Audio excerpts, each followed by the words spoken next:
La concentration molaire. La concentration molaire d'une espèce chimique en solution est égale à la quantité de matière de cette espèce présente dans un litre de solution. La concentration molaire d'une espèce chimique quant A se note A entre crochets ou Ca. Elle s'exprime en mol par litre, mol qui est l'unité de quantité de matière.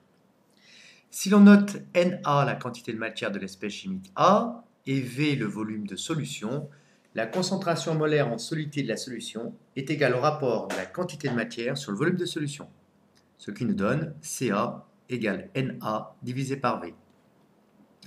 Donc Ca en mol par litre, ou mol litre moins 1, Na en mol et V en litre. Prenons un exemple simple, on dissout N égale 0,25 mol d'ibuprofène dans un volume V égale 1 litre d'eau. La concentration C en ibuprofène est C égale N sur V, 0,25 sur 1, c'est-à-dire 0,25 mol par litre. Exemple de calcul d'une concentration molaire. On prépare une solution de glucose de formule C6H12O6 en dissolvant une masse M égale 5,4 g de glucose dans un volume V égale 50 ml d'eau.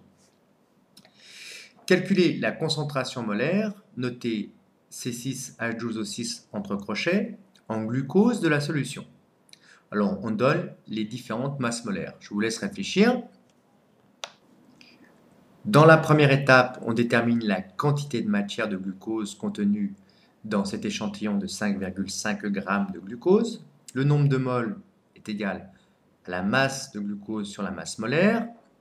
La masse molaire, vous la calculez avec les masses molaires qui sont inscrites ici, ce qui nous donne pour le nombre de moles de glucose correspondant à ces 5,4 g, eh bien 5,4 divisé par la masse molaire du glucose, 180, ce qui nous fait 3,0 fois 10 puissance moins 2 mol.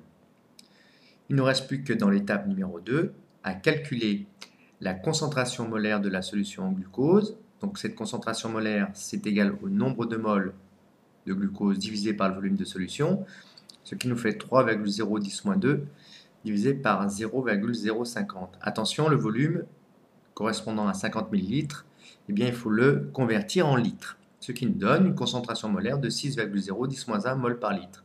Ça veut dire que dans un litre de solution, il y a 6,0 fois 10 moins 1 mol de glucose.